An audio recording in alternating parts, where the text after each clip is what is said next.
अस्सलाम वालेकुम dear students, I hope आप सब अच्छे से हैं। तो हमने प्रीवियस 3 वीडियोस में जो है रियल नंबर्स की पहली एक्सरसाइज जो है ना वो खत्म कर दी और आज हम रियल नंबर्स की सेकंड एक्सरसाइज जो है ना वो स्टार्ट कर रहे हैं। सेकंड एक्सरसाइज को स्टार्ट करने से पहले अगर आप चैनल पे नए हैं तो आप चैनल को सब्सक्राइब कर सकते हैं।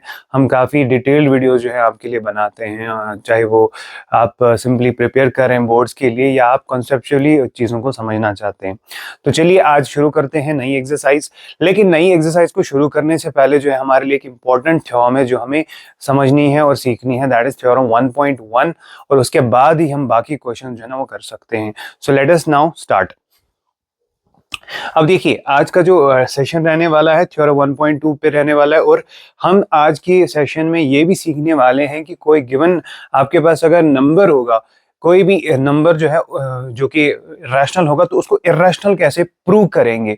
सो आज के सेशन में यही जो है क्वेश्चंस डिस्कस होने वाले हैं और बहुत ही सिंपल वे में आप सबको ये चीज़ें समझाई जाएंगी। सो चलिए स्टार्ट करते हैं आज का सेशन जो है। तो पहले हम स्टार्ट करेंगे थ्योरम से। तो थ्योरम हमारे पास जो है दूसरी थ्योरम है इस चैप्टर की। सो let us discuss this theorem. तो ये थ्योरम क्या बोलती है, आपको स्टेटमेंट भी याद रखना है। If P is a prime number, अगर P एक प्राइम नंबर है, ठीक है, हम पहले ये मानते हैं कि अगर हमारे पास कोई नंबर हमारे पास है जो प्राइम है, ठीक है, तो उसके बाद if P divides a square, ठीक है, अगर P किसी नंबर के स्क्वायर को डिवाइड करता है तो ये थ्योरम बोलता है कि अगर आप एक प्राइम नंबर जो है ना वो लेट करते हो, आप कोई भी प्राइम नंबर जो है ना वो लेट करते हो, उसके बाद अगर ये कंडीशन होती है कि वो प्राइम नंबर जो है ना किसी स्क्वायर किसी नंबर के स्क्वायर को क्या करता है, डिवाइड करता है, जो कि कोई पॉजिटिव इंटीजर होगा ए, ठीक है, देन फिर ये थ्योरम बोलता है कि अगर ये चीज हो रही है, इस प्राइम नंबर से कोई ए स्क्वायर डिवाइड होता है, ए स्क्वायर मतलब कोई भी नंबर का स्क्वायर डिवाइड होता है, तो ये बोलता है कि देन पी मस्ट डिवाइड ए ऑल्सो, पी मस्ट डिवाइड ए ऑल्सो, ठीक है। तो ये ए को भी फिर क्या करेगा, डिवाइड करेगा, ठीक है। और यहाँ पे ए क्या होगा, where a will be a positive integer. चलिए, मुझे पता है कि आपको ये थ्योरम जो है ना आपको कुछ ज्यादा समझ नहीं आई होगी क्योंकि ये ऐसा समझ आती भी नहीं है, लेकिन फिर भी आपको इसका स्टेटमेंट याद रखना है। स्टेटमेंट क्या है, let p be any prime number, कोई भी प्राइम नंबर आप सिलेक्ट करो, अगर उस प्राइम नंबर से कोई स्क्वायर डिवाइड होता है, ठीक है, तो फिर ये थ्योरम बोलता है कि इस प्राइम नंबर से वो नंबर का इंडिविजुअल भी जो है वो भी डिवाइड हो जाएगा। अब ज्यादा ऐसे आपको समझ नहीं आएगा, मैं कोई एग्जांपल लेता हूं और फिर आपको ये थ्योरम समझाता हूं, ठीक है। अब हम कोई प्राइम नंबर लेट करते हैं, ये थ्योरम क्या बोलता है, ये थ्योरम बोलता है कोई प्राइम नंबर लेट करो। तो मैंने कोई थ्योरम के हिसाब से एक प्राइम नंबर लेट किया, तो चलिए हमारा जो प्राइम नंबर है ना, फॉर एग्जाम्पल 3 ले लेते हैं, 3 से प्राइम नंबर है ना, 3 एक प्राइम नंबर है। अब क्या 3 से कोई स्क्वायर आप डिवाइड, आपको लगता है कोई 3 से कोई स्क्वायर डिवाइड होता है, ठीक है। तो मैं फॉर एग्जांपल कोई स्क्वायर लेता हूँ, फॉर एग्जांपल 81 में ले लेता हूँ, ठीक है। तो 3 से मैं बोलता हूँ कि हाँ 3 डिवाइड्स 81, है ना। अब 81 अगर आप सोचोगे ना, 81 किसका स्क्वायर है, ये ए स्क्वायर के फॉर्म में है, हाँ 9 का स्क्वायर है ये, ठीक है। तो आप बोल सकते हो ना, सर मैंने 3 एक प्राइम नंबर सिलेक्ट किया था और इस 3 से जो है कोई नंबर मुझे है याद जो इससे डिवाइड होता है, कोई स्क्वायर है जो इससे डिवाइड होता है, और वो स्क्वायर क्या है, 81, जो किसका स्क्वायर है, 9 का square. So this prime number 3 divides 9 square. तो ये थ्योरम क्या बोलता है, देन अगर ये किसी के स्क्वायर को डिवाइड करता है तो ये 3 जो है ना इंडिविजुअली किसको डिवाइड करेगा, देन 3 ऑल्सो डिवाइड्स 9। करता है क्या डिवाइड, बिल्कुल करता है। आप देखिए मैंने एक प्राइम नंबर सिलेक्ट किया 3 और इससे मैंने देखा कि इससे 81 डिवाइड होता है। 81 क्या है, वो एक स्क्वायर है, 9 का स्क्वायर है। तो ये बोलता है ये थ्योरम कि अगर इस प्राइम से किसी का स्क्वायर डिवाइड होता है तो ये फिर ये प्राइम जो है ना उसके इंडिविजुअल नंबर को भी डिवाइड करता होगा। और वो आपने देखा 3 से 81 डिवाइड होता है जो कि 9 स्क्वायर होता है, लेकिन ये फिर उस 9 को भी डिवाइड करता है जो कि उसका इंडिविजुअल है विदाउट एनी स्क्वायर, ठीक है। अब जरूरी नहीं यही एग्जाम्पल ली जाए, कोई और एग्जाम्पल भी ले सकते हैं। फिर से आपको क्या करना है, कोई प्राइम नंबर सेलेक्ट करना है, ठीक है। तो सेकंड एग्जांपल मैं आपके लिए बना रहा हूं। फॉर एग्जांपल मैं प्राइम नंबर लेता हूं 5, ठीक है। 5 इज ए प्राइम नंबर, ठीक है, 5 इज प्राइम, है ना। अब मुझे बताओ, गेस करो 5 से कौन सा स्क्वायर डिवाइड होता है, ठीक है। देन 5 डिवाइड्स, क्या करता है, 5 डिवाइड करता है, तो कुछ सोच लीजिए कोई स्क्वायर है जो 5 से डिवाइड होता है, ठीक है। अब मैं फॉर एग्जांपल एक स्क्वायर ले लेता हूं 225, ठीक है। 225 किसका स्क्वायर है, तो मैं बोल रहा हूँ कि ये प्राइम नंबर जो मैंने 5 सिलेक्ट किया ना, ये किसी के स्क्वायर को डिवाइड करता है, और ये किसका स्क्वायर है, ये है 15 का स्क्वायर, ठीक है। तो हमने देखा प्राइम सिलेक्ट किया और प्राइम से किसी का स्क्वायर डिवाइड हो रहा है, ठीक है। तो फिर ये थ्योरम क्या बोलता है, देन 5 मस्ट ऑल्सो डिवाइड 15, है ना। तो इससे आपको क्या दिख रहा है, अगर ये किसी के स्क्वायर को डिवाइड करता है तो ये उसके इंडिविजुअल नंबर को भी डिवाइड करता है ना। 5 से 15 भी डिवाइड होता है। अगर 5 से किसी का स्क्वायर डिवाइड होता है तो 5 से फिर उसका इंडिविजुअल नंबर भी जो है वो भी डिवाइड हो रहा है, ठीक है। तो ये होगी आपके पास दूसरी एग्जाम्पल। अब अगर हम कोई और एग्जाम्पल ले सकते हैं ताकि आपको अच्छे से समझ आ जाए ये थ्योरम, तो मैं कोई और नंबर भी ले लेता हूँ, कोई और प्राइम नंबर ले लेते हैं, ठीक है। अब पी हम कोई प्राइम नंबर अगर हम सिलेक्ट करें, हमने 3 भी ले लिया आई गेस, और हमने 5 भी ले लिया, चलो 2 भी प्राइम है, तो 2 से भी हम ये चेक कर सकते हैं। चलिए पी एक हमने प्राइम नंबर लिया 2, तो थ्योरम क्या बोलता है, if p divides a square, check करिए कोई स्क्वायर इसे डिवाइड तो नहीं होता है। इफ हो गया कि पहले ये चेक करना है, ठीक है, पहले आपको ये देखना है कि क्या इससे कोई स्क्वायर डिवाइड होता है। तो 2 से 2 किसको डिवाइड करता है, कोई स्क्वायर है जो 2 से डिवाइड होता है, हाँ 64 किसका स्क्वायर है, 8 का स्क्वायर, है ना। तो 2 से जो है ना 8 स्क्वायर क्या हो जाता है, एग्जैक्टली डिविजिबल है। 2 जो है 2 से 64 डिवाइड होता है, और 64 किसका स्क्वायर है, 8 का स्क्वायर है। देन अगर ये सब सच है तो अब आप क्या लिख सकते हो इस थ्योरम के हिसाब से, देन अकॉर्डिंग टू थ्योरम, अगर इसने किसी के स्क्वायर को डिवाइड किया, किसी प्राइम ने किसी के स्क्वायर को डिवाइड किया, तो ये प्राइम नंबर जो है ना 2 मस्ट ऑल्सो डिवाइड, ये क्या करेगा, ये इसके इंडिविजुअल नंबर को भी डिवाइड करेगा, that is 8, then 2 must also divide 8, तो करता है ना, 2 तो आता है, जो 2 है 2 से तो 8 को डिवाइड होता है। तो ये थ्योरम जो है ना, इसमें मैंने आपको काफी एग्जांपल समझा दी, ठीक है। तो यही थ्योरम हमें जो है क्वेश्चंस में यूज करनी है। अगर कोई प्राइम नंबर आप जो है कोई भी प्राइम नंबर लेते हो और वो किसी पॉजिटिव इंटीजर के स्क्वायर को डिवाइड करता है, देन ये श्योर है कि फिर वो उस इंडिविजुअल उस नंबर को भी डिवाइड करता है, ठीक है। तो यही हमारे पास क्या है, थ्योरम है, और इसी का हमें अब इस्तेमाल करना है। इसमें आप काफी एग्जांपल्स बना सकते हो जिससे आप इस थ्योरम को समझ सकते हो, ठीक है। So let us now move to the question part, और सीधे हम एक्सरसाइज पे जाते हैं जहां पे इस थ्योरम का हमें यूज भी करना पड़ेगा, ठीक है। So let us now first see the first question. ये क्वेश्चन काफी इंपॉर्टेंट है, आपके बोर्ड्स में आता रहता है 2-3 मार्क्स का। सो हमें बोला गया है कि prove that root 5 is irrational. चलिए, अब जब मैंने आपसे स्टार्टिंग में सेशन जब स्टार्ट हुआ तो मैंने आपको बोला कि हमें आज थ्योरम पढ़नी है और कुछ क्वेश्चंस भी जो है प्रूव करने हैं। प्रूव क्या करना है कि रैशनल, ये जो कुछ नंबर्स हमारे पास होते हैं जो परफेक्ट स्क्वायर्स नहीं होते हैं, वो तो इरेशनल होते हैं, ये तो हमें पता है। क्योंकि जो रूट फॉर एग्जांपल 3 है, ठीक है, रूट 5 है, रूट 7 है, इनका जो डेसिमल एक्सपेंशन है ना वो है नॉन टर्मिनेटिंग, नॉन रिपीटिंग। इतना तो आपको 9th की नॉलेज से पता होगा कि ये सारे नंबर जो है ना non terminating, non repeating sequence से दिखाते हैं, एंड दीज आर इरेशनल, ठीक है। अब हम इनको वैसे तो नहीं प्रूव कर सकते हैं, तो हमें यहाँ पे ये वाला मेथड यूज नहीं करना है कि हम बोलेंगे कि root 5 has non terminating and non repeating expansion, hence it is irrational. तो ऐसे हमें प्रूव नहीं करना है, हमें एक मेथड यूज करना है दैट इज कंट्राडिक्शन मेथड। तो कंट्राडिक्शन मेथड क्या होता है, कैसे कैसे वो प्रूव हम कर पाते हैं, कोई भी रूट जो होता है वो कैसे हम प्रूव कर पाते हैं that is it is irrational, उसके लिए एक सेपरेट हमें मेथड यूज करना है, that is known as contradiction method. तो ये कॉन्ट्राडिक्शन मेथड होता क्या है, इसको सीखते हैं इस क्वेश्चन की मदद से, ठीक है। सो आपको पता तो है रूट 5 इरेशनल है, लेकिन आपको ये प्रूव करना है, प्रूव करने के लिए हम जो मेथड यूज करने वाले हैं दैट इज कॉन्ट्राडिक्शन मेथड। तो यहां तक आई थिंक आपको समझ आ गया होगा। चलिए अब हम क्वेश्चन को समझते हैं और सॉल्व करते हैं थ्रू कॉन्ट्राडिक्शन मेथड। ओके, चलिए देखिए क्या करना है आपको। सबसे पहले इस कॉन्ट्राडिक्शन मेथड में आपको क्या बोलना है, आपको जो चीज आपसे पूछी गई है ना, आपको क्या बोला गया है, प्रूव करो रूट 5 इरेशनल है। तो इसमें आप पहले सपोज करो, आप क्या लिखोगे, सपोज आप इसको बोलोगे नहीं, मैं सपोज करता हूं कि रैशनल है। क्या करोगे, जो पूछा गया है ना उसका उल्टा सपोज करो। आपको पूछा गया है कि रूट 5 इरेशनल प्रूव करो, तो इसका उल्टा क्या होगा, सपोज आप क्या करोगे, suppose to the contrary root 5 is rational. आप उसका उल्टा क्या करोगे, सपोज करोगे, आप बोलोगे मैं जो कि हमसे पूछा गया है उसके अपोजिट मानता हूं कि ये रूट 5 क्या है, रैशनल है। ये कॉन्ट्राडिक्शन मेथड ऐसे ही चलता है, आपको जो पूछा गया होता है ना, जो प्रूव करना होता है उसका उल्टा आप सपोज करते हो, ठीक है। तो suppose to the contrary root 5 is irrational, then अगर ये रैशनल है, ठीक है, अगर हमने सपोज किया ये रैशनल है तो रूट 5 जो है it can be put in the form of p by q। तो रूट 5 किसी रैशनल नंबर के बराबर होगा, ठीक है। रूट 5 क्या है, हमने माना रूट 5 की वो हमसे पूछा गया कि प्रूव करो ये इर्रेशनल है, लेकिन कॉन्ट्राडिक्शन मेथड में क्या करते हैं, आप उसके उल्टा चीज क्या करते हो, सपोज करते हो। तो मैंने सपोज किया, suppose to the contrary root 5 is rational.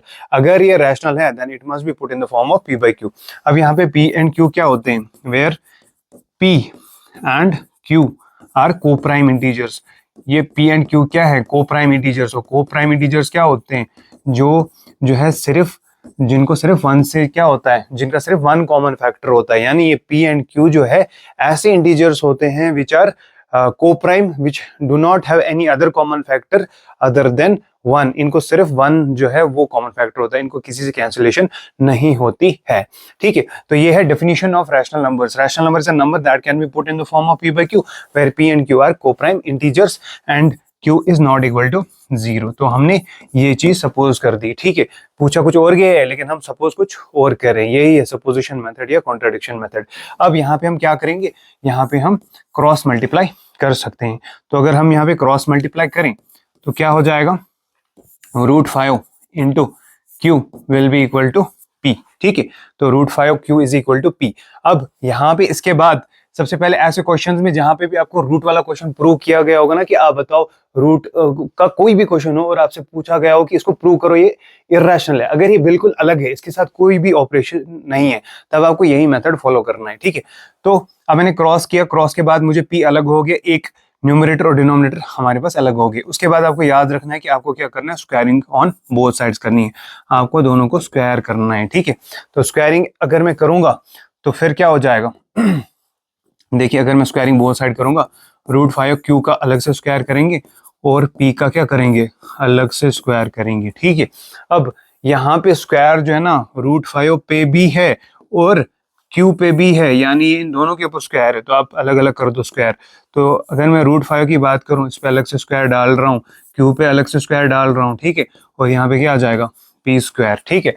अब रूट और स्क्वायर रूट और स्क्वायर क्या हो जाएगा, आपस में कैंसिल हो जाएगा, तो आपको क्या आ जाएगा, 5q square is equal to p square. और यही हमारे लिए काफी इंपॉर्टेंट चीज है, ठीक है। तो ये चीज हमारे पास आ गई, इसको आप इक्वेशन 1 पुट कर सकते हो। देखिए मैंने क्यों बोला ये इंपॉर्टेंट है, क्योंकि आपको मैंने स्टार्टिंग में एक थ्योरम पढ़ाई, आपको यहाँ पे दिख रहा है कि यहाँ पे p स्क्वायर जो है ना दैट इज 5q स्क्वायर, ठीक है। आपको इस चीज से एक चीज समझ आ रही है, आपको क्या समझ आ रहा है, it implies p square is divisible by 5। क्या ये आपको समझ आ रहा है कि p स्क्वायर जो कोई नंबर है ना, ठीक है, p स्क्वायर कोई भी नंबर है, को प्राइम इंटीजर है ना, कोई भी को प्राइम इंटीजर है, इसका जो स्क्वायर है ना दैट इज डिविजिबल बाय 5, ठीक है। तो p क्या है, p कोई न्यूमरेटर एक्चुअल में हमारे क्वेश्चन में, तो एक को प्राइम इंटीजर है, उसका स्क्वायर किससे डिविजिबल है, 5 से, क्योंकि 5 इसके मतलब मल्टीपल में आ रहा है, तो p square will be divisible by 5। ऐसा हमें इस एक्सप्रेशन से समझ आ रहा है। तो फिर थ्योरम क्या बोलता है, थ्योरम बोलता है कि अगर किसी नंबर का स्क्वायर डिविजिबल होता है किसी प्राइम नंबर से, तो by theorem 1.1 what can we say, then फिर क्या बता सकते हैं हम बता सकते हैं कि अगर किसी का स्क्वायर डिविजिबल है किसी प्राइम नंबर से, तो वो इंडिविजुअली वो नंबर जो होगा ना, p will also be divisible by 5। तो वो नंबर अकेले भी क्या होगा, इस प्राइम नंबर से डिविजिबल होगा। यही है ना थ्योरम जो मैंने आपको समझाई थी। ये स्क्वायर अगर डिविजिबल बाय 5 आ रहा है, और वो कैसे समझ आ रहा है, वो इस इक्वेशन से समझ आ रहा है। 5 यहाँ पे इसके साथ क्या है, मल्टीपल फॉर्म में, तो ये श्योर है कि ये 5 से क्या होता होगा, एग्जैक्टली डिवाइड होता होगा। तो p square is exactly divisible by 5, then by theorem p will also be divisible by 5, ठीक है। अब ये चीज आपको थ्योरम ने बताई, ठीक है। अब इसी को मैं मैथमेटिकली कैसे लिख सकता हूँ, आपने लिखा कि p is exactly divisible by 5, तो क्या मैं p को लिख सकता हूँ 5 के, p अगर है एग्जैक्टली डिविजिबल बाय 5 तो ये 5 के टेबल में आता होगा ना, लेकिन कहाँ पे आता है वो नहीं पता है, आपको नहीं पता है कि p के किस जगह टेबल में आता है, तो इसीलिए मैंने 5 टाइम्स k लिख दिया, ठीक है। Where k is any number, ठीक है, k इज एनी कांस्टेंट या एनी नंबर आप लिख सकते हो, ठीक है, where k is any constant. तो ये 5 के टेबल में आता है, यही मतलब है ना, p will also be divisible by 5, it means p will come in the table of 5, ये 5 के टेबल में आता होगा तभी तो इससे डिविजिबल है, ठीक है। अब ये आपके पास इक्वेशन नंबर सेकेंड आ जाएगी, ठीक है। सो अब आपके पास दो इक्वेशंस आ गई। अब आप क्या करोगे, p का वैल्यू कहाँ सब्स्टिट्यूट करोगे, फर्स्ट में सब्स्टिट्यूट कर दोगे। तो मैं यहाँ लिखूंगा सब्स्टिट्यूटिंग इन फर्स्ट, ठीक है, सब्स्टिट्यूटिंग सेकेंड इन फर्स्ट। तो आप सेकेंड को फर्स्ट में सब्स्टिट्यूट करोगे। तो आपके पास क्या है, 5q² है ना, तो 5q² आप ऐसे ही लिखोगे इज इक्वल टू p के बदले क्या वैल्यू पुट करोगे सर, 5 के वैल्यू जो है वो हम सब्स्टिट्यूट करेंगे, ठीक है। तो p आपको मिला कि p is divisible by 5, p will come in the table of 5, तो उसको हमने मैथमेटिकली 5k के बराबर पुट कर दिया। तो यहाँ p² के बदले आप 5k का स्क्वायर डालोगे। 5q² इज इक्वल टू 5 5 ये स्क्वायर दोनों पे आएगा, 5 पे भी स्क्वायर है और k पे भी है, तो ये आएगा 25k², ठीक है। तो मैंने ये स्क्वायर दोनों पे अप्लाई कर दिया, ठीक है। अब यहाँ पे क्या हो जाएगा, 5 जो है ना कैंसिल आउट हो सकता है, तो 25 डिवाइडेड बाय 5, ये 5 इसके साथ इंटू है, वहां जाएगा तो डिवाइड हो जाएगा, ठीक है। 5 1 जा 5, 5 5 जा 25, ठीक है। तो ये 5 उधर शिफ्ट किया मैंने। अब आपको क्या आ रहा है, q² आ रहा है आपको 5k² के बराबर, ठीक है। अब देखिए इस चीज को आपने अभी ही कहीं पे देखा था, क्या देखा था, आप देख रहे हो आपके पास जो है q² कोई नंबर है, ठीक है। q² q आपका डिनोमिनेटर है, ठीक है, और वो को प्राइम इंटीजर है, कुछ ना कुछ नंबर तो होगा ही। q का स्क्वायर जो है ना वो दिख रहा है हमें कि दैट इज डिविजिबल बाय 5, है ना, क्योंकि 5 के टेबल में आ रहा है 5 टाइम्स समथिंग है ना, it is q² is equal to 5 times something, है ना, समथिंग मतलब k²। तो ये 5 के टेबल में आता होगा। तो हम इससे क्या बोल सकते हैं, we can say it implies q² is divisible by 5। ये जो मैंने थर्ड इक्वेशन लिखी ना, इससे आपको ये समझ आ रहा है कि 5 के टेबल में आता है, तो q² is divisible by 5 from the third equation. Bye theorem, theorem क्या बोलता है, अगर कोई नंबर का स्क्वायर किसी प्राइम नंबर से डिवाइड होता है, 5 है ना प्राइम नंबर, तो 5 जो प्राइम नंबर है ना ये q² को डिवाइड करता है। तो ये थ्योरम क्या बोलता है, 1.1, थ्योरम 1.1 बोलता है कि फिर ये q जो अकेला होगा without square, that will also B, q will also be divisible by 5, है ना। यही थ्योरम बोलता है कि अगर किसी का स्क्वायर डिविजिबल होता है किसी प्राइम से, तो इंडिविजुअली भी, अकेला भी जो है वो डिविजिबल होगा उस प्राइम से। तो आपको ये चीज समझ आ गई, ठीक है। अब इसका मतलब है कि q भी जो है वो डिविजिबल बाय 5 है, यानी q इज इक्वल टू कुछ 5 के आप बोल सकते हो, q will also come in the table of 5, ठीक है। अब हमें k के बराबर ये पुट नहीं करना है exactly, to be very true कि आपको इतना ही लिखना है। अब आपको एक चीज मिल गया, क्या मिल गया, देखिए आपको मिल गया कि जो आपका न्यूमरेटर है, ठीक है, p किससे डिवाइड होता है, 5 से, कहीं मिला आपको, यहाँ पे p is also divisible by 5, p आपको 5 से डिविजिबल हो गया, और आगे आपको आ गया कि q is also divisible by 5, ठीक है। आपको आ गया थ्योरम 1.1 के यूज से आपको क्या आ गया, p is divisible by 5, q भी आ गया डिविजिबल बाय 5। लेकिन आपने बच्चों क्या स्टार्टिंग में अज्यूम किया था, आपने अज्यूम किया था p एंड q आर को प्राइम, है ना। ये क्या आपने अज्यूम किया था, आपने तो अज्यूम किया था p एंड q आर को प्राइम, यानी इनका कोई कॉमन फैक्टर नहीं है, सिर्फ 1 इनका कॉमन फैक्टर है। लेकिन अब आप जब थ्योरम यूज कर रहे हो और ये अपनी सपोजिशन की मदद से जो आप चीजें कर रहे हो ना, उससे आपको क्या आ रहा है, आपको आ रहा है p एंड q के एक और फैक्टर है जो इनका कॉमन है, दैट इज 5। p को भी 5 से डिवाइड होता है, q को भी 5 से डिवाइड होता है। लेकिन ये कैसे हो गया, हमने तो अज्यूम किया था कि p एंड q आर को प्राइम। इसका मतलब है कि हमने ही गलत अज्यूम किया है, क्योंकि जब हमने ये चीजें अप्लाई की तो हमें तो आ गया p एंड q का एक और फैक्टर है 5। तो अब कौन गलत है, हम ही गलत है ना, हमने गलत अज्यूम ही किया है। हमने माना था कि, हमने क्या माना था बच्चों, हमने माना था कि √5 रैशनल है, इसका मतलब हमारा एजम्पशन ही गलत है, हमारा सपोजिशन ही गलत है। तो अगर हमारा सपोजिशन ही गलत है तो इसका मतलब क्या होगा कि √5 फिर रैशनल नहीं है, वो क्या है, इर्रेशनल। आ गया समझ, यानी आप क्या करते हो, पहले कोई चीज अज्यूम करते हो इस मेथड से, फिर इस मेथड से आपने कोई चीज अज्यूम की ना, तो आप कुछ थॉर्म्स लगा के खुद की जो सपोजिशन है ना उसी को कॉन्ट्राडिक्ट करते हो, आप उसी को क्या गलत प्रूव करते हो, फिर आप बोलते हो कि ये तो गलत है, फिर सही होगा इसका ऑपोजिट। तो अगर आपने अज्यूम किया था √5 रैशनल और उसके हिसाब से आपको गलत चीजें आती रही, कॉन्ट्राडिक्शन आती रही, तो आप क्या मानोगे कि √5 रैशनल नहीं था, ये क्या होगा, इर्रेशनल होगा, ठीक है। तो यहाँ पे अब मैं आपको नीचे समझाता हूँ, यहाँ पे हम क्या लिखेंगे, अब तो हम लिखेंगे बट वी हैव अज्यूम्ड, हमने क्या अज्यूम किया था, but we have assumed p and q are coprime, P and Q are coprime, ये तो हमने एज्यूम किया था। P एंड Q क्या है, को प्राइम।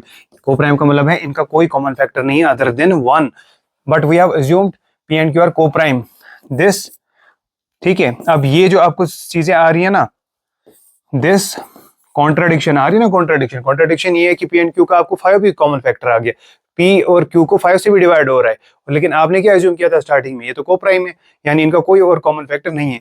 तो ये कॉन्ट्राडिक्शन आया क्या है, क्यों है, this contradiction has arisen because of our wrong assumption, ठीक है। तो कॉन्ट्राडिक्शन हो गया कि आपने अपने ही एजम्पशन को क्या किया, गलत प्रूव किया, ठीक है ना। आपने बोला कि ये P and Q coprime होंगे, लेकिन अब क्या आ रहे हैं, P and Q are not coprime, इनका तो 5 भी फैक्टर आ गया। तो ये contradiction has arisen because of our wrong supposition, ये हमने सपोज ही क्या किया है, रॉन्ग किया है। तो हेंस क्या होगा फिर, जो हमने सपोज किया वो तो गलत है, हेंस फिर रूट 5 क्या होगा, हेंस रूट क्या था, रूट 5 ही था आई गेस, रूट 5 क्या होगा फिर, रूट 5 विल बी इर्रेशनल, ठीक है। तो जो हमने पहले स्टार्टिंग में लिखा था ना कि रूट 5 रैशनल है, उसको हमने रैशनल की डेफिनेशन लगाई और थ्योरम लगाई, तो हम खुद को ही कॉन्ट्राडिक्ट करने लगे। इसका मतलब हमने अजम्पशन क्या लिया था, रॉन्ग लिया था। तो हम लास्ट पे लिखेंगे हेंस रूट 5 इज इर्रेशनल, ठीक है। हमने माना था कि कुछ समय के लिए हमने माना था ये रैशनल है, तो रैशनल की डेफिनेशन लगाई, थ्योरम लगाई 1.2, तो दोनों को लगाने के बाद हमने अपने ही जो रैशनल की डेफिनेशन है ना उसको ही कॉन्ट्राडिक्ट कर दिया है। इसका मतलब ये फिर रैशनल नहीं है, ये क्या है, इर्रेशनल। तो बच्चों आई थिंक आपको ये चीजें समझ आ गई होंगी। अब आपको क्या करना है, आपको मैं एक शॉर्ट ट्रिक दे देता हूँ। अगर आपको कोई भी क्वेश्चन होगा ना जो ऐसे होगा, रूट जहाँ पे सिर्फ रूट होगा, यानी रूट m के फॉर्म में, उसके साथ कुछ एडिशन सब्ट्रैक्शन नहीं है, अकेला रूट है, सिंपली न्यूमरेटर में रूट है, और आपको बोला गया है prove that root m is irrational, चाहे वो रूट 7 रख दे, रूट 2 रख दे, रूट 3 रख दे, सेम इसी मेथड से आपको सॉल्व करना है। यानी आपको पहले P बाई Q के बराबर डालना है या A बाई B के बराबर, और फिर आपको दो इक्वेशंस आएंगी और उनको थ्योरम 1.1 से वो आपको चीजें समझानी है। तो कोई और मेथड नहीं लगाना है, सिंपली यही तरीका करना है, और इस तरीके पे आप कोई भी क्वेश्चन खुद ही अब प्रूव कर सकते हो, चाहे रूट 2 हो, रूट 3 हो, ठीक है, रूट 7 हो, रूट 11 हो, these all numbers can be proved by this contradiction method. तो यही मेथड इन सब के लिए आपको अप्लाई करना है, ठीक है। So this was a very important question because it involve the use of theorem 1.2। Now let us move to the next question. जो इसके बाद के क्वेश्चन है जो कि इतने लंबे नहीं है, वहां पे आपके पास सिंपल तरीके भी हैं जिनसे आप इनको प्रूव कर सकते हो कि ये क्या है, ये जो है इरेशनल नंबर्स है। अब हमारे पास लास्ट क्वेश्चन इस एक्सरसाइज का है, तो इसका पहला पार्ट हमें प्रूव करना है, prove that the following are irrationals. हमें प्रूव करना है कि जो नंबर्स आपको दिए गए हैं दीज आर इरेशनल। देखिए पार्ट 1 है 1/√2। अगर ये कोई ऑब्जेक्टिव एग्जाम होता या अगर आपके स्कूल में या आपके बोर्ड्स में इसको सिंपली एक एमसीक्यू पूछा गया है, तो यहाँ पे आपको क्या याद करना है, 9th के जो आपके पास ऑपरेशन ऑन रियल नंबर्स का टॉपिक था उधर ही आपने पढ़ा होगा। 1 आपके पास already you know 1 is a rational number, है ना, and √2 is an irrational number, ठीक है। √2 क्या आ रहा है, इरेशनल आ रहा है। तो rational divided bye irrational is always irrational. क्या होता है, ये हमेशा इरेशनल होता है प्रोवाइडेड आपका ऊपर वाला जो न्यूमरेटर है ना, न्यूमरेटर बेटा वो 0 नहीं होना चाहिए, क्योंकि अगर न्यूमरेटर 0 हो जाएगा नीचे फिर कुछ भी इरेशनल डाल दो, आंसर फिर रैशनल ही आने वाला है। तो आपका जो रैशनल व इरेशनल का जो ये होता है ना division, it is always irrational provided, सिर्फ एक चीज कंडीशन है कि ऊपर रैशनल जो नंबर है ना वो 0 नहीं होना चाहिए, क्योंकि फिर अगर 0 बाई इरेशनल करोगे तो वो फिर 0 ही आएगा, ठीक है, और 0 रैशनल है। तो यहाँ पे ऊपर 0 है नहीं, आपके पास 1 है, 1/√2, ये है रैशनल बाई इरेशनल, तो ये क्या होगा, इरेशनल होगा। तो अगर ये ऑब्जेक्टिव होगा तो तब तो आप सिंपली बोल दोगे कि 1/√2 इज इरेशनल, बट यहाँ पे हमें किसी और तरीके से इसको प्रूव करना है, ठीक है। कैसे प्रूव करेंगे चलिए देखते हैं। तो सॉल्यूशन अब इसका क्या होगा, अगर आप एग्जाम के लिए लिख रहे हैं, ठीक है, तो आपको क्या करना है, आप वही मेथड फॉलो करोगे। आप लिखोगे सपोज, ठीक है, सपोज टू द कॉन्ट्ररी, आप मानोगे कि चलो ये क्या है, रैशनल है, तो suppose to the contrary 1/√2 is rational. हम मानेंगे कि चलो ये क्या है, रैशनल है।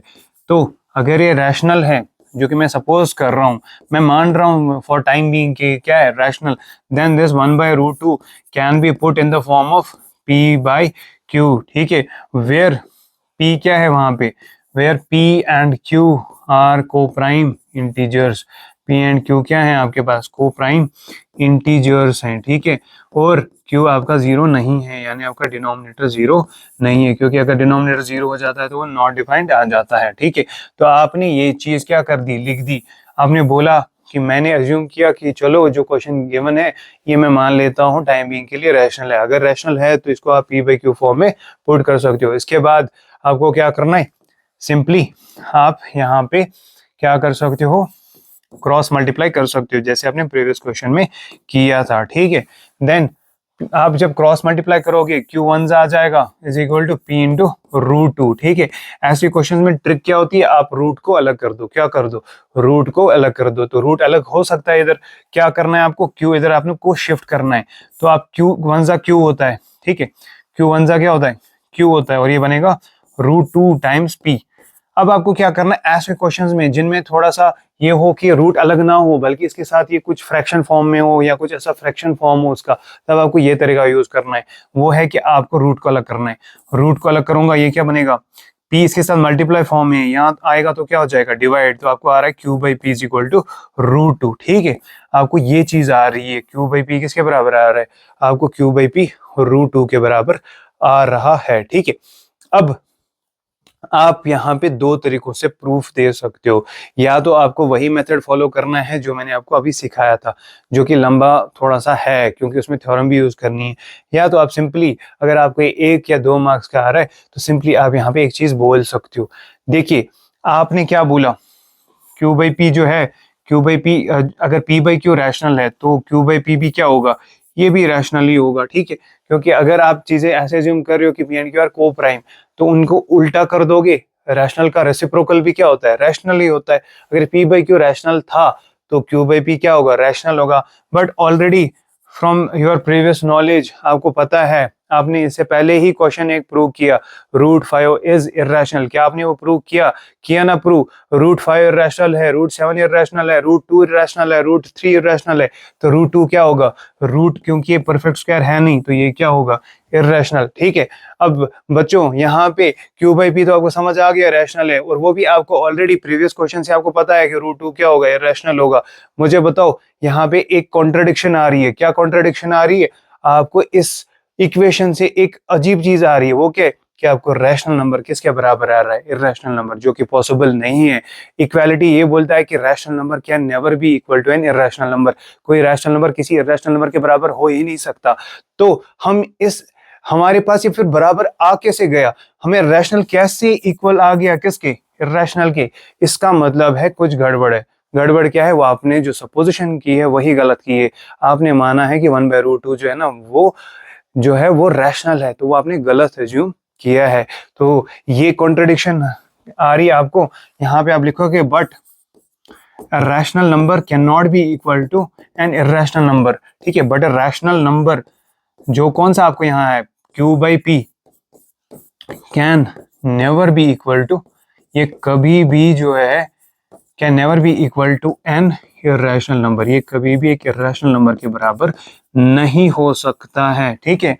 तो ये क्यों हो रहा है हमारे साथ, हम कैसे मैथ के रूल्स को चेंज कर रहे हैं या गलत दिखा रहे हैं, क्योंकि हमने गलत सपोज किया है। But rational number can never be equal to an irrational number, this contradiction, ये जो आप कोई कॉन्ट्रडिक्शन आ रही है, कॉन्ट्रडिक्शन है कि ऐसी चीज जो कि गलत है, आपको रैशनल नंबर इर्रेशनल नंबर के क्या आ रहा है, बराबर आ रहा है ना। यहाँ पे q/p रैशनल है लेकिन √2 जो है ना वो इर्रेशनल है, तो ये गलत चीज आ रही है। This contradiction has arisen because of our wrong assumption, ये कॉन्ट्रडिक्शन आई है because of our wrong, because of our wrong supposition, ये हमारी गलत सपोज करने की वजह से आई है, ठीक है। तो अगर हमने गलत सपोज किया है तो सही क्या होगा, अगर हमने सपोज गलत किया था और उसकी वजह से हमें ऐसे कुछ रिजल्ट्स आ रहे हैं जो कॉन्ट्राडिक्ट कर रहे हैं मैथ के रूल्स को, रैशनल इर्रेशनल के बराबर आ रहा है, इसका मतलब कि हमने सपोज क्या किया था गलत, तो फिर राइट क्या होगा, राइट यही होगा कि 1/√2 क्या है, 1/√2 रैशनल है, क्योंकि 1/√2 सॉरी क्या है, इरेशनल, क्योंकि आपको जो आपने सपोज किया था ना, आपने सपोज किया था कि ये रैशनल है, लेकिन उससे तो आपको कॉन्ट्रडिक्शन आ गई, आपको रैशनल और इरेशनल आपस में बराबर आ गई। इसका मतलब आपने सपोज गलत किया था, तो सही उसका उल्टा होगा। सही उसका उल्टा क्या होगा, 1/√2 इज इरेशनल। ठीक है, आई होप आपको ये सवाल भी समझ आ गया होगा। ठीक है, तो ऐसे क्वेश्चन जिसमें जो इरेशनल नंबर होगा ना वो आपको फ्रैक्शन फॉर्म में होगा, तब आप उसको इक्वेशंस के थ्रू सॉल्व ना करो, थ्योरम नहीं लगाओ, ऐसे ही किसी तरीके से रूट को सेपरेट करो। जैसे कि देखिए मैंने इसमें रूट को क्या किया, अलग, और फिर रूट को अलग करके मैंने ये नहीं बताया रूट टू इरेशनल कैसे है, ये कैसे रूट टू इरेशनल है, ये आपको वहां पे खुद ही बोलना है कि रूट टू जो है ना इरेशनल होता है, क्योंकि ऑलरेडी ये प्रूफ आपने कर दिया है पीछे क्वेश्चंस में। तो आप सिंपली लिख सकते हो कि this root is irrational because roots जो कि खत्म नहीं होते वो इरेशनल होते हैं, क्योंकि इनका non terminating non repeating expansion होता है। और फिर आप इधर बोलोगे कि यहाँ पे कॉन्ट्रडिक्शन आ रही है, rational number is coming equal to irrational and this contradiction is just because of a wrong supposition, hence our supposition is wrong, and जो चीज हमने सपोज की थी उसका उल्टा क्या होगा, सही होगा। ठीक है, so now let us move to the second part and let us see the second part क्या है।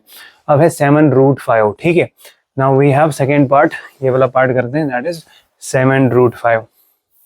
चलिए 7√5 को प्रूव करते हैं। So second part is 7√5। Same तरीके से आपको सॉल्व करना है क्वेश्चन को। ठीक है, रूट को अलग करना, रूट को अलग करना, याद रखना रूट को क्या करना है, अलग करना है। तो पहले वही हमारा सपोजिशन मेथड, हम पहले सपोज करेंगे, सपोज टू द, अच्छा पहले एक चीज बताता हूँ, एक चीज आपको शॉर्ट ट्रिक पहले बताता हूँ, अगर आपको ऑब्जेक्टिव क्वेश्चन ही आया, 7 का मल्टीप्लिकेशन है किसके साथ, और √5 के साथ। 7 रैशनल नंबर है ऑब्वियसली, √5 क्या है, इरेशनल नंबर है। अब रैशनल मल्टीप्लाइड बाय इरेशनल क्या होता है, इट इज ऑलवेज इरेशनल। ठीक है, rational multiplied by irrational is always irrational provided rational number आपके पास जो आप यूज करो क्वेश्चन में that is not equal to 0, क्योंकि अगर रैशनल 0 हुआ तो 0 इंटू एनीथिंग इज 0, यानी तब आपको वो इरेशनल नहीं आएगा, तब रैशनल आएगा, क्योंकि 0 के मल्टीप्लिकेशन की वजह से कोई भी इरेशनल नंबर जब 0 के साथ मल्टीप्लाई होगा वो 0 ही आंसर आएगा, और 0 खुद रैशनल है। तो एक चीज याद रखनी है कि अगर ऑब्जेक्टिव क्वेश्चन है और आप देख रहे हो ये रैशनल है और 0 नहीं है, रैशनल है, मल्टीप्लाइड बाय इरेशनल है, 9th में आपको ऑपरेशंस में आपने पढ़ा होगा, rational multiplied by irrational is always irrational provided the rational number is not 0। ठीक है, तो इस तरह मैं इसको सीधे ही लिख सकता हूँ 7√5 विल बी इरेशनल। बट हमें कैसे प्रूव करना है बच्चों, हमें प्रूव करना है कॉन्ट्रडिक्शन मेथड से। सो चलिए कॉन्ट्रडिक्शन मेथड से सॉल्व करते हैं सोल्यूशन। सपोज मैं क्या करूंगा, सपोज मैं उल्टा जो है ना वो सपोज करूंगा, हमें प्रूव करना है कि इरेशनल है, लेकिन मैं क्या सपोज करूंगा, मैं सपोज करूंगा, सपोज टू द कॉन्ट्ररी, 7√5 को मैं सपोज करूंगा दैट इट इज रैशनल। मैं ये बोल रहा हूँ कि ये चलो मान के चलते हैं कुछ समय के लिए कि रैशनल है। अगर ये रैशनल है then 7√5 can be put in the form of p/q, इसको p/q फॉर्म में पुट किया जा सकता है। ठीक है, पुट करने का तरीका है कि आप उसको इक्वल टू क्या बोल सकते हो, ये किसी न्यूमरेटर पे डिनोमिनेटर फॉर्म के बराबर होगा, और वहां पे ये न्यूमरेटर और डिनोमिनेटर क्या होते हैं, रैशनल की डेफिनेशन है कि p एंड q होते हैं को प्राइम। को प्राइम हो गया कि आपस में प्राइम है, प्राइम इन द सेंस कि इनको सिर्फ 1 से जो है ना वो क्या होती है, कैंसिलेशन हो सकती है, यानी 1 ही सिर्फ इनका कॉमन फैक्टर होगा, और दूसरा q is not equal to 0। ठीक है, अब मैंने क्या बोला आपको, कैसे ऐसे सवाल करने हैं रूट वालों में आपको करना है, रूट को सेपरेट करना है। ठीक है, अब कैसे करोगे, सिंपल है, अगर मैं आपको बताऊं 7 और √5 के बीच में क्या है, इनके बीच में जो है बीच में कोई ये नहीं दिखाया गया ऑपरेशन क्या है, तो ऑब्वियसली इनटू है इनके बीच में। अब √5 को अलग करना है, √5 को अलग करने के लिए आप सिंपली 7 को ट्रांसफर करो उधर। ठीक है, तो ट्रांसफर करोगे तो p/q उधर ऑलरेडी है, p/q को अब क्या डिवाइड हो जाएगा, ये 7 इसको क्या हो जाएगा, डिवाइड हो जाएगा। ठीक है, तो सिंपली मैं क्या कर रहा हूँ, मैंने कलर चेंज किया, मे भी आप इससे कंफ्यूज हो जाओगे, let me show with the white colour. p/q देखिए 7√5 है, तो 7 और √5 के बीच में प्रोडक्ट है। ठीक है, प्रोडक्ट की टर्म 7, क्योंकि मैंने क्या बोला, ट्रिक एक ही चीज इसमें ट्रिक है, रूट को अलग करो, रूट को अलग करने के लिए 7 को शिफ्ट करना है, 7 इसके साथ प्रोडक्ट में वहां जाएगा तो डिवाइड हो जाएगा, तो आपको डिवाइड करना है बाई 7। ठीक है, और जब आप इसको डिवाइड करोगे बाई 7, फिर इसको क्या करना है, ऊपर जब होता है ना p/q फॉर्म, तो नीचे भी क्या लगाना चाहिए, p/q फॉर्म, और नीचे हम 1 लगा सकते हैं। तो √5 इज इक्वल टू p/q, तो ये डिवाइड है, और जब रैशनल नंबर्स डिवाइड होते हैं तो डिवाइड किस में चेंज होता है, इनटू में चेंज होता है, और फिर दूसरे जो नीचे वाला ये फ्रैक्शन होता है या रैशनल नंबर होता है इसका रेसिप्रोकल हो जाता है। आई होप कि ऑब्वियसली आपको ये पता होगा, whenever there is a rational divided by rational, अगर आपको ऐसे होता है P by Q is equal to R by S, तो ऊपर वाला rational number as it is आप लिखते हो, डिवाइड करते हो चेंज इनटू में और इसको उल्टा कर देते हो। आई होप ये चीज़ आपको क्लियर है ऑलरेडी, ठीक है। वही चीज़ मैंने इधर कर दी, मैंने यही चीज़ यहाँ पे कर दी, ठीक है। अब आपके पास ये जो है ये चीज़ आ रही है और इसी से हमारा प्रूफ आ जाएगा। देखिए अब अभी तक मैं आपको समझा रहा हूँ कि रूट एम या कोई भी रूट वाला क्वेश्चन हो और वहां पे जो रूट के अंदर जो नंबर हो वो परफेक्ट स्क्वायर ना हो तो ये क्या होता है बेटा, ये इरेशनल होता है, ठीक है। इरेशनल है ये, ठीक है। Obviously from the previous knowledge आपको ये पता है ये इरेशनल। अब आपको प्रूव नहीं करना है रूट 5 कैसे इरेशनल है, आप ऑलरेडी आपको पता है रूट 5 इरेशनल है। इस अब ऐसा क्वेश्चन तो आएगा नहीं कि इसमें 5 मार्क्स होंगे, तब आपको ये भी प्रूव करना पड़ता है। इसमें 2 मार्क्स का सवाल आ सकता है ज्यादा से ज्यादा, या 3 मार्क्स का, तो इसीलिए आप यहाँ पे सीधे ही मान सकते हो कि रूट 5 इरेशनल है। पी बाई क्यू आपने क्या सपोज किया है, आपने बोला है पी बाई क्यू को प्राइम है, पी एंड क्यू को प्राइम है तो ये रैशनल होगा। 1/7 1/7 क्या है, 1/7 भी सर रैशनल है, ठीक है।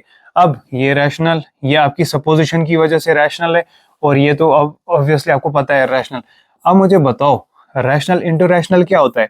रैशनल का प्रोडक्ट करते हैं ना आपस में, कोई भी दो रैशनल नंबर्स का प्रोडक्ट करो हमेशा बेटा रेशनल के बराबर ही आता है, ठीक है। कोई भी दो नंबर्स का प्रोडक्ट करोगे तो हमेशा रैशनल के ही बराबर आता है। अगर वो दोनों रैशनल है तो प्रोडक्ट भी रैशनल होगा। लेकिन हमारे पास अब क्या हो रहा है, इन दोनों का प्रोडक्ट रैशनल ही आया, लेकिन ये किसके बराबर आ रहा है, इरेशनल नंबर के बराबर आ रहा है। क्या ऐसा हो सकता है, क्या कोई रैशनल नंबर इरेशनल नंबर के बराबर हो सकता है? नहीं सर, ऐसा कभी नहीं हो सकता है। तो ये कहां से आ रहा है, ये आ रहा है बेटा बिकॉज हमने रॉन्ग सपोजिशन की है। हमने माना है कि जो 7√5 है ना ये रैशनल है, उस वजह से ही हमको यहाँ पे मैथ के रूल्स ही गलत हो रहे हैं, ठीक है। इसीलिए कॉन्ट्राडिक्शन आ रही है। तो this contradiction has arisen because of a wrong assumption, ठीक है। दिस कॉन्ट्राडिक्शन यही है कि आपके रूल्स ही वायलेट हो रहे हैं, ठीक है। This contradiction has arisen because of our wrong assumption, ठीक है, because of a wrong supposition, because of our wrong supposition. हमने माना था, क्या माना था बच्चों, हमने माना था कि ये 7√5 जो भी है ये रैशनल है, तो वो हमारी गलती थी, ठीक है। This contradiction has arisen because of a wrong assumption, hence क्या मानेंगे फिर, क्या होगा सही। अगर हमें इस चीज हमारे सपोज करने की वजह से हमें कॉन्ट्राडिक्शन आ रही है तो इसका मतलब हमने सपोज गलत किया था, तो फिर सही क्या होगा, सही होगा 7√5 इज इरेशनल, ठीक है। Hence 7√5 is irrational. तो इस तरह हमने ये सवाल भी जो है सॉल्व कर दिया और समझ लिया, ठीक है। तो ये हो गया हमारा क्वेश्चन नंबर जो सेकंड का सेकंड पार्ट भी हमने कर दिया, ठीक है। अब चलते हैं लास्ट पार्ट की तरफ और इस तरह जो है हमारी एक्सरसाइज फिनिश हो जाएगी। मैं आपको सारे क्वेश्चन में ट्रिक बता रहा हूँ जिसमें आपके पास रूट सिर्फ रूट होगा और सिंपली न्यूमरेटर में होगा, उसको आप थ्योरम से करो, उसको आप थ्योरम के अलावा वहां पे आपको वही जो सपोजिशन है उसके थ्रू करना है और उसमें थोड़े से स्टेप्स हैं, इक्वेशन एक दो आएंगे। लेकिन अगर आपको ऐसे सवाल है रूट है लेकिन पी बाई क्यू फॉर्म में रूट है, न्यूमरेटर डिनोमिनेटर फॉर्म में रूट है, तब आप सिंपली इधर उधर करके रूट को अलग कर लो, ठीक है। और अगर आपको ऐसे भी है प्रोडक्ट फॉर्म में रूट है तब भी रूट को बस अलग करो। अब चलते हैं लास्ट पार्ट की तरफ और लास्ट पार्ट देखते हैं क्या है, 6 + √2। तो 6 + √2 की तरफ चलते हैं। चलिए 6 + √2, ठीक है। हमारा थर्ड पार्ट क्या है, थर्ड पार्ट हमारा है 6 + √2। तो हमें बोला गया है चलो बताओ 6 + √2 क्या है। अगर ये हमारे पास MCQ क्वेश्चन होता तो हम 9th का जो है वो कॉन्सेप्ट लगाते, 6 रैशनल है, √2 इरेशनल है, ठीक है। √2 क्या है, इरेशनल, और इनका एडिशन आपस में किया गया है। और जब भी इनका एडिशन किया जाता है तो आंसर हमेशा हमेशा हमेशा क्या आता है, इरेशनल आता है। तो हम शॉर्ट में बोल देते हैं 6 + √2 विल बी इरेशनल। तो ये ऑपरेशन जो है ना, इनका एडिशन ऑपरेशन करोगे, rational plus irrational is always irrational. But हमें कैसे करना है, जैसे हम कर रहे हैं सपोजिशन मेथड से, तो हम क्या पहले करेंगे, हम सपोज करेंगे। क्या सपोज करेंगे, जो सवाल है, जो सवाल में बोला गया प्रूव करो, उसका उल्टा हम यहाँ पे सपोज करेंगे। सपोज 6 + √2 इज रैशनल, हमें बोला गया रैशनल प्रूव करो, लेकिन हम लिख रहे हैं नहीं, हम फिलहाल के लिए मानेंगे ये क्या है, रैशनल। फिर हम अपने ही सपोजिशन को गलत प्रूव करेंगे, कैसे, क्योंकि कॉन्ट्राडिक्टरी रिजल्ट्स हमें दिखाएंगे अभी, ठीक है। तो देन 6 प्लस रूट 2 किसके बराबर होगा, it can be put in the form of numerator by denominator. अगर आप बोलते हो रैशनल, ये फिर किस में पुट हो पाना चाहिए, न्यूमरेटर बाय डिनोमिनेटर, ठीक है। Where P and Q are coprime, वहां पे पी एंड क्यू क्या होते हैं, को प्राइम, यानी पी एंड क्यू का कोई और कॉमन फैक्टर नहीं होता है अदर देन 1, और डिनोमिनेटर 0 नहीं होता। ये तो रैशनल की डेफिनेशन है। अब यहाँ पे क्या करें सर, पहली बार ऐसा सवाल आ रहा है जिसमें बीच में कुछ एडिशन सब्ट्रैक्शन है, यानी जुड़े हैं दो टर्म्स हैं, अदरवाइज यहाँ पे सिंपली या तो रूट होता था पी बाई क्यू फॉर्म में, यानी वो फ्रैक्शनल तरीके से होता था, या तो सर वो मल्टीप्लाई फॉर्म में होता था, बहुत इजी होता था उसको ट्रांसपोज करना, मल्टीप्लाई टर्म को उधर ले जाते थे तो डिवाइड होता था, ठीक है, या क्रॉस करते थे तो अलग खुद हो जाता था। इस बार क्या करें, इस बार भी वही करना है, रूट को अलग करना है। रूट को अलग करना है तो रूट एक ही साइड रखेंगे, 6 को शिफ्ट कर देंगे उस साइड, ठीक है। तो हम क्या करेंगे, 6 को उस साइड शिफ्ट करेंगे, हो गया रूट फ्री। तो रूट सिंपली फ्री करना है, पी बाई क्यू उधर ही रहेगा, पी बाई क्यू 6 उधर जाएगा तो कुछ ऐसा हो जाएगा, पी बाई क्यू माइनस 6, ठीक है। तो पी बाई क्यू माइनस 6 हमारे पास ये रिजल्ट आ रहा है। अब बताइए इस चीज से क्या आप कोई चीज समझा सकते हो, यस सर समझा सकते हैं, क्या समझा सकते हैं, बस इतना ही हमें करना है, रूट को अलग करो, रूट को अलग करो, सिंपली रूट टर्म को अलग करो। फिर रिजल्ट्स देखिए क्या आ रहे हैं हमें, पी बाई क्यू क्या है, रैशनल। क्यों है रैशनल, क्योंकि पी बाई क्यू आपने माना है, क्यू प्राइम इंटीजर्स हमने सपोज किया है, पी बाई क्यू क्या है, ये रैशनल है क्योंकि ये तो है, पी और क्यू क्या लिखा आपने, को प्राइम इंटीजर्स, और क्यू 0 भी नहीं है, तो P by Q is rational because of your supposition. 6 क्या है बच्चों, 6 एक रैशनल नंबर है। आपने क्या किया है, rational number P by Q को दूसरे रैशनल नंबर से क्या कर दिया है, सब्ट्रैक्ट कर दिया है, यानी you are doing rational minus rational. तो रैशनल माइनस रैशनल करोगे, क्या आंसर आएगा, हमेशा रैशनल ही आएगा। क्यों, क्योंकि rational minus rational is rational, इसको बोलते हैं क्लोजर प्रॉपर्टी। क्लोजर प्रॉपर्टी हो गया, रैशनल को रैशनल से सब्ट्रैक्ट करते हैं तो रैशनल ही आता है, रैशनल को रैशनल के साथ ऐड करते हैं तो रैशनल ही आता है, रैशनल को रैशनल के साथ मल्टीप्लाई करते हैं तो रैशनल ही आता है। तो ठीक है, रैशनल को लेकर रैशनल से डिवाइड करते हैं तब नहीं आता है, क्योंकि नीचे डिवाइड में अगर 0 हो गया फिर वो क्लोज नहीं होता है, फिर वो नॉट डिफाइंड आएगा। तो rational minus rational is always rational. तो sir P by Q minus 6 करूंगा, इनको सब्ट्रैक्ट करूंगा, इनको डिफरेंस निकालूंगा, सर रैशनल ही आएगा। लेकिन दूसरे साइड से क्या है, रूट 2, और रूट 2 हमने प्रूव ऑलरेडी किया है, ये आपको पता है, रूट 2 क्या है, इर्रेशनल। तो ये क्या हो रहा है सर, RHS साइड जो है ना, मेरा राइट हैंड साइड जो है, राइट हैंड साइड रैशनल के बराबर आ रहा है, लेकिन जो मेरा लेफ्ट हैंड साइड है ना सर, वहां से रूट है, वो इर्रेशनल है। तो इर्रेशनल कैसे रैशनल के बराबर आ रहा है मुझे, तो बच्चों ये इसीलिए आ रहा है क्योंकि हमने गलत सपोजिशन की है, ठीक है। तो ये चीज आ रही है हमें, क्या आ रही है, दिस कॉन्ट्राडिक्शन, कॉन्ट्राडिक्शन यही है, इरेशनल किसके बराबर आ रहा है, रैशनल। लेफ्ट हैंड साइड से आपको इरेशनल है, राइट हैंड साइड के ऑपरेशंस को देख के आपको लग रहा है कि वहां से रैशनल आना चाहिए, इरेशनल आ रहा है रैशनल की, जबकि इरेशनल और रैशनल आपस में कभी इक्वेट हो ही नहीं सकते। This contradiction has arisen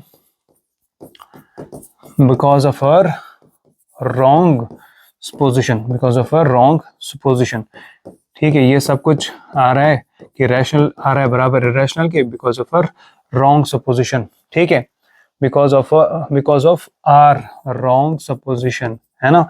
hence फिर क्या होगा, अगर हमारी सपोजिशन गलत थी तो सही क्या होगा सर, सही यही होगा कि 6 प्लस रूट 2 फिर क्या होगा सर, ये रैशनल होगा। हमने माना था ये रैशनल है, हमने सपोज किया था ये रैशनल है, लेकिन फिर हमें कॉन्ट्राडिक्टरी रिजल्ट्स मिले, जो हम हमारे स्टेटमेंट को क्या कर रहे हैं, कॉन्ट्राडिक्ट कर रहे हैं, हमें कॉन्ट्राडिक्टरी रिजल्ट्स आ रहे हैं। जो हमने सपोज किया था, हम खुद ही को बाद में क्या देख रहे हैं कि हम खुद ही को गलत प्रूव कर रहे हैं इन स्टेटमेंट से। तो हमारा जो सपोजिशन था वो गलत है, और ये वाली जो चीज है ये क्या है, 6 plus root is irrational. I hope आपको ये चीज समझ आ गई होगी। अगर इधर बीच में माइनस भी होता, यानी यहाँ पे 6 माइनस रूट 2 भी होता है, ऐसे ही करना था आपको, सिंपली 6 को शिफ्ट करना था, फिर आप बोलते sir rational plus rational rational होता है, और रैशनल प्लस रैशनल रैशनल है, तो ये कैसे रैशनल के बराबर आता है। तो शॉर्ट में ऐसे सारे सवाल जो है ना डिफरेंट पैटर्न के मैंने आपको दिखा दिए, आपकी एक्सरसाइज के सारे सवाल मैंने आपको बिल्कुल एक्सप्लेन करके समझाएं। अब आपके बुक में कुछ एग्जाम्पल्स हैं, आप वो ट्राई कर लें, आपको और बेहतर तरीके से फिर चीजें जो है समझ आने लगेंगी। अब हमारा जो चैप्टर है दैट हैज फिनिश्ड। अब मुझे लगता है कि अगर इन केस मुझे एक और वीडियो बनाना पड़ा तो उसमें मैं बस आपके पास एक शॉर्ट वीडियो बनाऊंगा कुछ ही मिनट्स का, जिसमें मैं आपको इसमें इंपॉर्टेंट क्वेश्चन जो हैं वो बता दूंगा। इस चैप्टर में 6 मार्क्स है और 6 के 6 मार्क्स आपको इजीली अब आ जाएंगे, बिकॉज मैंने आपको सारे क्वेश्चंस थ्योरम के साथ पढ़ा दिए। So these 6 marks are very important. अगर आप